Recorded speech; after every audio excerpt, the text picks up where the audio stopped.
Di dalam nama Tuhan Yesus berkata-kata, Shalom semuanya, mari kita belajar apologetika untuk kemuliaan nama Tuhan Yesus, bukan diri sendiri. Saya bisa salah, Anda bisa salah, tapi firman Tuhan tidak mungkin salah. Nah, mungkin dari teman-teman ada yang bertanya-tanya ya, untuk apa sih bahasa roh itu? Mungkin ada orang bilang bahasa roh itu nggak penting gitu. Apa sih bahasa roh itu udah berakhir di zaman para rasul udah berakhir. Sekarang udah nggak ada bahasa roh lagi. Bahasa roh sudah berakhir dengan penubuatan kita suci. Tapi tahukah teman-teman, ada ayat di dalam kitab Yesaya, ini merupakan sebuah nubuatan ya. Yesaya 28 ayat 9. Dan orang berkata, kepada siapakah dia ini mau mengajarkan pengetahuannya, dan kepada siapakah ia mau menjelaskan nubuat-nubuatnya, seolah-olah kepada anak yang baru disapi dan yang baru cerai susu. Kalau dalam bahasa Inggrisnya adalah, siapakah yang bisa mengajarkan kepada kita doktrin? Kepada siapa yang akan mengajarkan doktrin? 10. Sebab harus ini, harus itu, mesti begini, mesti begitu, tambah ini, tambah itu. Jadi ada satu masa di mana umat-umat yang percaya kepada Tuhan itu mengalami kebimbangan teologis. Harus begini, harus itu, mesti begini, mesti begitu, tambah ini, tambah itu. Nah, sekarang kita lihat dengan kekristenan di seluruh dunia ini. Apakah kekristenan di seluruh dunia ini semua sudah sepaham satu doktrin? Apakah tidak ada pertentangan? Apakah semuanya satu pandangan? Apakah semuanya satu ajaran? Nah, kalau semuanya mulai bertentangan, ajaran mana yang harus kita pegang? Siapakah yang berhak untuk menyampaikan doktrin yang benar? Kita buka ayat Alkitab saja ya, bukan kata orang ya.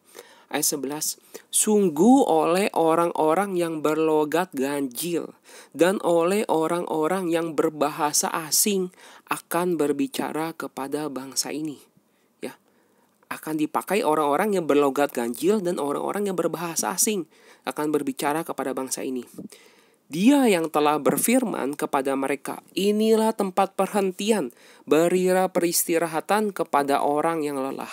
Inilah tempat peristirahatan, tetapi mereka tidak mau mendengarkan. Ya. Jadi ketika Tuhan berfirman, dia yang telah berfirman, Tuhan berfirman melalui perantaraan orang-orang yang berlogat ganjil dan berbahasa asing. Tuhan berbicara kepada bangsa ini. Inilah tempat perhentian, inilah tempat peristirahatan. Tapi orang-orang tidak mau mendengarkan, sayang sekali ya. Maka mereka akan mendengarkan firman Tuhan yang begini, harus ini, harus itu, mesti begini, mesti begitu, tambah ini, tambah itu, supaya dalam berjalan mereka jatuh telentang sehingga luka, tertangkap dan tertawan. Ini adalah satu kondisi di mana orang-orang tidak mau mendengarkan pemaparan doktrin melalui orang-orang yang berlogat ganjil dan berbahasa asing ini.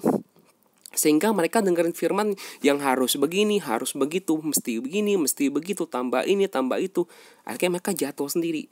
Nah, benar gak pemahamannya seperti itu? Siapakah orang-orang yang berlogat ganjil dan berbahasa asing ini? Kita buka ayat Alkitab, korelasinya di 1 Korintus 14 ayat 21 ya. Dalam hukum Taurat ada tertulis, oleh orang-orang yang mempunyai bahasa lain dan oleh mulut orang-orang asing, aku akan berbicara kepada bangsa ini. Siapa yang berbicara? Tuhan. Namun demikian mereka tidak akan mendengarkan aku. Jadi Tuhan yang berbicara, Tuhan menggunakan orang-orang yang berlogat ganjil dan berbahasa asing ini. Tuhan memakai mereka. Tapi mereka tidak mau mendengarkan firman Tuhan. Masih ada korelasi. Siapakah yang masuk dalam logat ganjil bermulut asing ini? Karena itu bahasa roh adalah tanda, bukan untuk orang yang beriman, tetapi untuk orang yang tidak beriman. Jadi tanda untuk orang tidak beriman. Ketika orang melihat bahasa roh dan orang gak percaya, itu tanda dia tidak beriman. Sedangkan karunia untuk bernubuat adalah tanda, bukan untuk orang yang tidak beriman, tetapi untuk orang yang beriman. Nah, dijelaskan lagi di bawah. Ya, kalau seluruh jemaat berkumpul bersama-sama, lalu tiap-tiap orang berkata-kata dalam bahasa roh, lalu masuklah orang-orang luar atau orang-orang tidak beriman. Orang yang tidak beriman ya, tidakkah mereka akan katakan bahwa kamu gila? Kenapa? Mereka nggak paham nih ngomong apa gitu, nangkapnya kamu gila. Tapi kalau semua orang bernubuat, lalu masuklah orang yang tidak beriman, sama-sama orang tidak beriman ya. Lalu orang itu baru dan akan diyakinkan oleh semua dan diseliki oleh semua, segala rahasia yang terkandung di dalam hatinya akan menjadi nyata. Sehingga ia akan sujud menyembah Allah dan mengaku, sungguh Allah ada di tengah-tengah kamu. Karena ketika orang mendengar pemaparan, kalau dikatakan nubuat-nubuat, bahasa yang jelas, maka orang bisa mengerti, menangkap firman Tuhan yang jelas. Oh, sungguh Allah ada di tengah-tengah kamu. Ya, tapi tadinya juga sama-sama tidak beriman, tapi dia menjadi beriman. Tapi bahasa roh, padahal Tuhan memakai lidah-lidah orang, lidah asing, orang-orang berlogat ganjil untuk memberitakan firman Tuhan. Tadi apa? Apa yang firman Tuhan tadi sampaikan? Inilah tempat perhentian, inilah tempat peristirahatan. Tetapi mereka tidak mau mendengarkan. Mereka malah membuat ajaran yang mesti begini, mesti begitu, tambah ini, tambah itu. Mereka tambah-tambahin. Nah, kita contoh ya, apa yang ditambah-tambahin ya. Contoh, apa yang diubah-ubah ya, kita buka ya. Ya. Nah, ayat 27 dikatakan gini, jika ada yang berkata-kata dengan bahasa roh, biarlah 2 atau 3 sebanyak-banyaknya 3 orang, seorang demi seorang, dan harus ada seorang lain untuk menafsirkan. Ya. Ayat 28, jika tidak ada orang yang dapat menafsirkannya, hendaklah mereka berdiam diri dalam pertemuan jemaat dan hanya boleh berkata-kata kepada dirinya sendiri dan kepada Allah. Nah, banyak orang memotong ayat ini cuma sampai hendaklah mereka berdiam diri, cuma sampai situ doang. Kenapa? Jadi bilang gini, oh kamu bahasa roh udah gak sesuai Alkitab. Kalau sesuai Alkitab itu cuma sampai 2-3 orang. Kalau di dalam kebaktian kamu ada lebih dari 2-3 orang. Tidak sesuai Alkitab, maka itu bukan bahasa roh. Malah ditambah-tambahin gitu.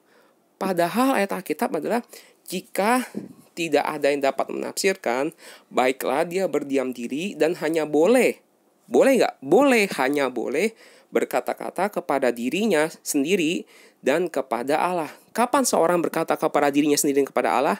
Sesuai dengan konteks ayat ini adalah pada saat seseorang itu berdoa. Siapa yang berkata-kata dengan bahasa roh tidak berkata-kata kepada manusia, tetapi kepada Allah. Dan tidak ada seorang pun yang mengerti bahasanya. Oleh roh ia mengucapkan hal-hal yang rahasia. Jadi bahasa roh secara fungsi utamanya adalah untuk berbicara langsung kepada Allah dengan bahasa yang rahasia. Jadi kalau bahasa rahasia tidak perlu ada yang menafsirkan.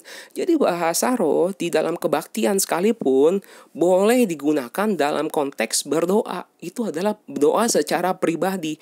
Meskipun di dalam kebaktian ada 10 orang, 30 orang, 40 orang berdoa, tetapi masing-masing berdoa kepada Allah. Itu adalah secara pribadi. Tetapi jika bahasa roh disampaikan untuk orang di dalam mimbar, disampaikan di dalam khotbah, tentu harus ada yang menafsirkan. Kalau nggak ada yang menafsirkan, nggak ada yang mengerti bahasanya gitu. Jadi ayat Alkitab jangan diputar-putar. Nah, ada lagi yang bilang, oh karena bahasa roh itu di gereja kamu lebih dari 2-3 orang, maka itu bukan bahasa roh, jadi mesti dilarang. Padahal ayat Alkitab bilang di 1 Korintus 14 ya, ayat 39, karena itu saudara-saudaraku, usahakanlah dirimu untuk memperoleh karunia untuk bernubuat, dan janganlah melarang orang yang berkata-kata dengan bahasa roh. Tetapi segala sesuatu harus berlangsung dengan sopan dan teratur. Jadi bukan konteks dalam melarang bahasa roh, bukan. Konteksnya bukan melarang bahasa roh ayat ini, tetapi harus dilakukan secara sopan dan teratur. Ada aturannya kalau berdoa bahasa roh digunakan dalam doa. Ya, digunakan dalam konteks berdoa, berbicara secara pribadi kepada Allah. Tapi jika ingin disampaikan kepada orang secara orang lain, itu harus ada menafsirkan. Itu adalah maksud dari ayat ini. Bukan maksudnya melarang orang berbahasa roh. Tapi yang tadi kan oleh orang-orang yang tidak bertanggung jawab dipelintir ayatnya jadi begitu, jadi dilarang. Lalu kita lihat ke ayat 1 Korintus 12 ayat ke ini ya, ayat 5 ya. Ada rupa-rupa pelayanan, tetapi satu Tuhan. Dan ada berbagai-bagai perbuatan ajaib, tetapi Allah adalah satu yang mengerjakan semuanya dalam semua orang. Tetapi kepada tiap-tiap orang dikaruniakan pernyataan roh untuk kepentingan bersama. Ada kata kuncinya, kepentingan bersama. Sebab kepada yang seorang, roh memberikan karunia untuk berkata-kata dengan hikmat, dan kepada yang lain, roh yang sama memberikan karunia berkata-kata dengan pengetahuan. Kepada yang seorang, roh yang sama memberikan iman, dan kepada yang lain, ia memberikan karunia untuk menyembuhkan. Kepada yang seorang, roh memberikan kuasa untuk mengadakan mukjizat, dan kepada yang lain, ia memberikan karunia untuk bernubuat, dan kepada yang lain lagi, memberikan karunia untuk membedakan bermacam-macam roh, dan kepada yang seorang, ia memberikan karunia untuk berkata-kata dengan bahasa roh, dan kepada yang lain, ia memberikan karunia untuk menafsirkan bahasa roh itu. Ya. Tetapi semuanya ini dikerjakan oleh roh yang satu dan yang sama untuk memberikan karunia kepada tiap-tiap orang secara khusus seperti yang dikehendakinya. Nah, ayat ini mengucapkan tentang bahasa roh sebagai salah satu dari karunia roh. Sehingga ada orang yang menafsirkan ini adalah bahasa roh itu tidak harus semuanya, tidak wajib semuanya. Karena bahasa roh hanya salah satu karunia. ada karunia hikmat, ada karunia pengetahuan. Kan karunia tiap orang tidak sama gitu. Jadi bahasa roh itu tidak wajib. Apakah benar demikian? Kalau kita buka ayat ini, ayat 9, kepada yang seorang, roh yang sama memberikan iman. Pertanyaan saya gini, apakah iman itu wajib atau tidak wajib? Boleh nggak orang Kristen memilih? Saya jadi orang Kristen beriman, tapi saya orang Kristen tidak beriman. Boleh nggak jadi orang Kristen memilih untuk tidak beriman? Iman wajib atau tidak wajib? Tentu saja namanya iman itu wajib. Loh, kalau iman wajib, kenapa dia masuk dalam salah satu karunia karunia Roh Kudus? Nah, kita harus baca dari konteksnya ya. Konteksnya adalah untuk kepentingan bersama. Jadi ngomong konteks iman ini, karunia iman ini adalah karunia iman dalam konteks kepentingan bersama. Kalau secara pribadi, tiap-tiap orang harus beriman, gitu. Tiap-tiap orang harus beriman, tidak boleh orang Kristen tidak beriman. Tiap-tiap orang harus beriman. Tapi konteks ayat ini adalah karunia iman dalam konteks kepentingan bersama. Nah, kembali lagi bahasa roh juga di sini dalam konteks kepentingan bersama. Kalau bahasa roh secara pribadi yang digunakan untuk berkata-kata kepada Allah, ya. Bahasa roh digunakan untuk berkata-kata kepada Allah untuk membangun dirinya sendiri. Siapa yang berkata-kata dengan bahasa roh yang membangun dirinya sendiri. Ayat 4 ya. Perlu nggak tiap-tiap pribadi? Tentu saja perlu. Jadi bahasa roh dalam konteks pribadi kita perlu. Tapi bahasa roh ya dalam konteks kepentingan bersama yang tadi itu tuh. Artinya bahasa roh yang harus ditafsirkan. Karena kalau untuk kepentingan bersama nggak bisa bermanfaat bagi orang lain jika tidak ada yang menafsirkan. Itulah maksud ayat itu. Supaya jangan dipelintir. Nah, sebelum ini saya mau kasih satu cuplikan ya. Cuplikan. Halo teman-teman, apa kabar? Cuplikan kesaksian ya. Orang yang sudah menerima Roh Kudus itu. Ya, kita langsung nonton saja videonya.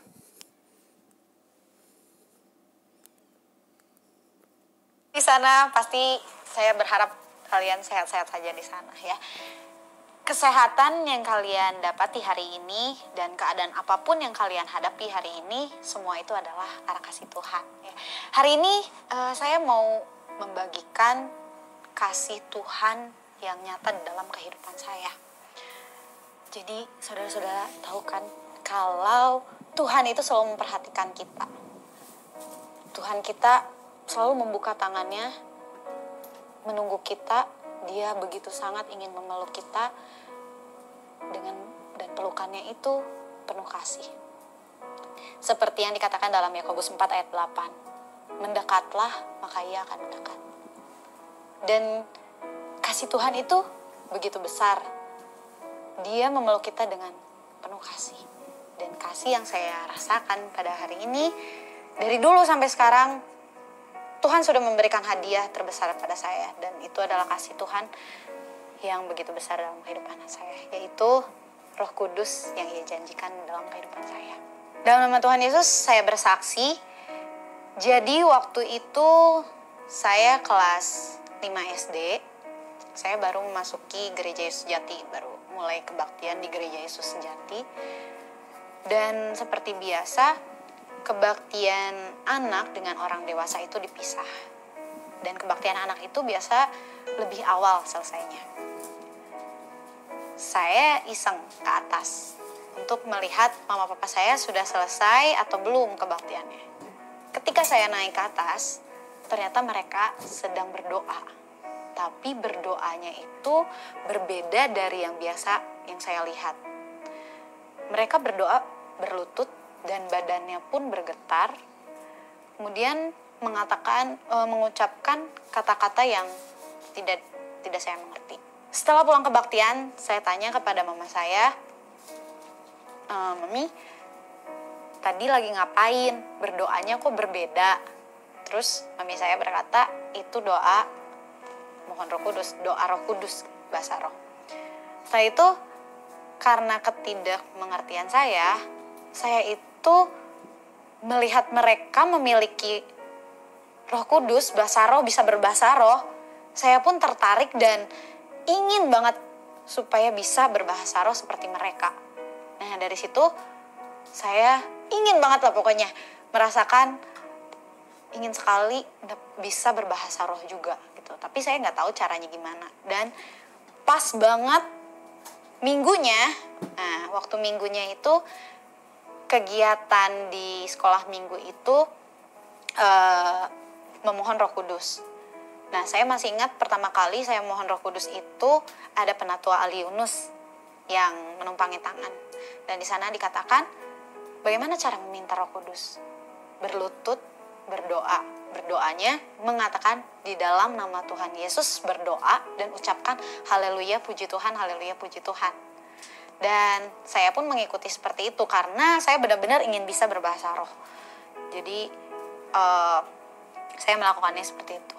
Dan pertama kali ketika saya berlutut berdoa di dalam nama Tuhan Yesus, mengucapkan haleluya, haleluya, ketika mengucapkan haleluya itu entah kenapa air mata itu terus mengalir gitu, nggak bisa berhenti, terus menangis gitu, kayak saya tuh berdosa banget gitu. Jadi terus menangis, nggak bisa berhenti gitu. Saya udah saya nggak mau nangis nih, malu nih, pasti malu nih kalau udah melek, malu nih, pasti mata saya bengkak gitu. Tapi dari situ saya nggak bisa berhenti menangisnya. Sampai akhirnya amin. Sudah amin, Penatua Ali Yunus waktu itu bilang bahwa teman-teman ada beberapa teman yang mendapatkan yang sudah terlihat gerakan Roh Kudus. Dari situ, wah, saya langsung bahagia banget ya, jadi mereka udah dapat gerakan Roh Kudus gitu.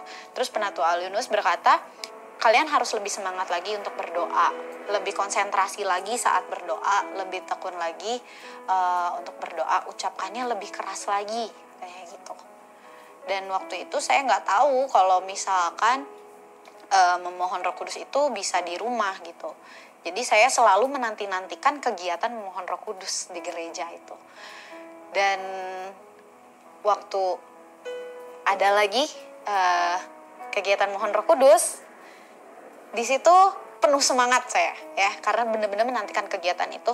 Saya penuh semangat berlutut berdoa, dan entah kenapa menangis lagi gitu, menangis lagi. Dan setelah selesai amin, mengatakan bahwa teman saya sudah ada 2 orang sudah mendapatkan Roh Kudus. Dari situ rasanya pengen banget dapat Roh Kudus gitu ya. Terus saya tanya ke teman saya, kok kamu bisa sih dapat Roh Kudus, gimana caranya?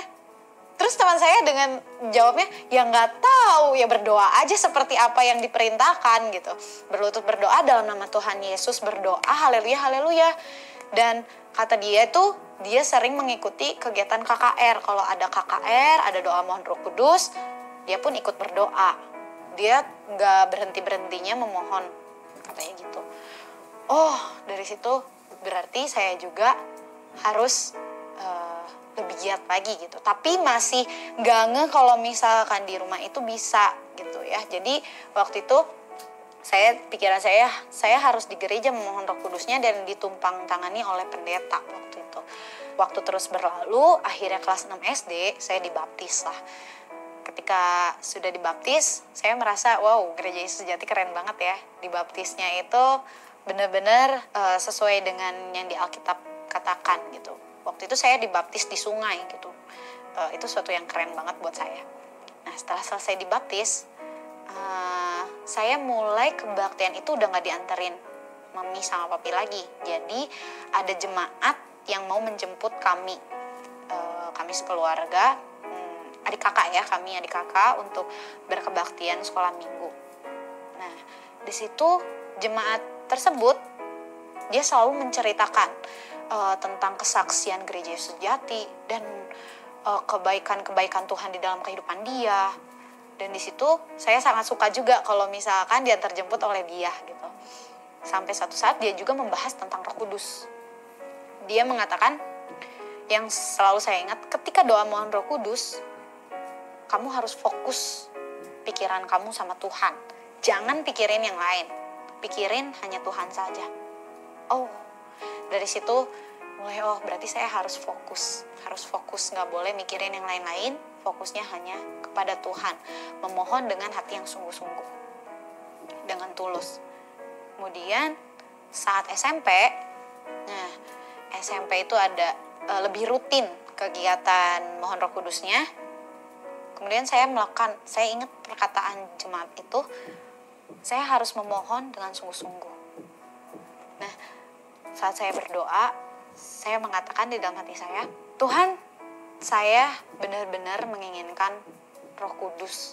Saya ingin seperti yang lain juga mendapatkan Roh Kudus. Hanya itu yang di pikiran saya gitu. Dan itu yang saya ulang-ulangi kepada Tuhan. Tuhan, saya mau Roh Kudus, saya mau Roh Kudus. Dan dari situ puji Tuhan banget. Dan ini kasih Tuhan yang sangat luar biasa, hadiah yang Tuhan berikan kepada saya yang tidak akan pernah saya tukar dengan apapun itu. Dan akhirnya saya mendapatkan Roh Kudus. Dan ketika saya mendapatkan Roh Kudus itu, setelah ditumpangi tangan itu, rasanya dari ujung kepala itu panas. Setelah panas, badan saya pun bergetar dan lidah mulai bukan mengatakan haleluya lagi, mulai berubah gitu, menjadi bahasa yang tidak saya mengerti juga. Jadi itu terus berulang dan bergetar lidah itu, dan badan pun bergetar. Dari situ saya pun menangis lagi. Ketika menangis, tapi rasanya rasa sukacita, rasa yang plong gitu. Rasanya enak banget lah, pokoknya damai, sukacita itu saya rasakan gitu. Nah dari situ suatu hal yang sangat indah gitu di dalam kehidupan saya, yang pasti saya tidak akan pernah mau menggantikan kasih itu, Roh Kudus itu dengan yang lain. Dari situ saya harus menjaga Roh Kudus yang sudah Tuhan berikan. Dan saya juga berharap sekali untuk teman-teman yang hari ini masih belum mendapatkan Roh Kudus atau ingin mendapatkan Roh Kudus, kalian tetap semangat. Jangan pernah berhenti berdoa. Dan bagi yang masih ragu, minta kepekaan kepada Tuhan. Ya, apakah Roh Kudus ini benar dari Tuhan atau bukan? Jadi untuk kalian tetap terus kejar Roh Kudus. Segala kemuliaan bagi nama Tuhan. Amin. Saya lanjutkan dengan ayat terakhir ya. Kita buka ke Kisah Para Rasul 10 ayat 44. Ya. Ketika Petrus sedang berkata demikian, turunlah Roh Kudus ke atas semua orang yang mendengarkan pemberitaan itu. Dan semua orang yang percaya dari golongan bersunat yang menyertai Petrus tercengang-cengang, karena melihat bahwa karunia Roh Kudus dicurahkan ke atas bangsa-bangsa lain juga. Sebab mereka mendengar orang-orang itu berkata-kata dalam bahasa roh dan memuliakan Allah. Lalu kata Petrus, ayat 47, bolehkah orang mencegah untuk membaptis orang-orang ini dengan air, sedangkan mereka telah menerima Roh Kudus sama seperti kita. Semoga video kali ini bisa memberikan pencerahan dan pengertian bagi kita semua. Haleluya. Amin.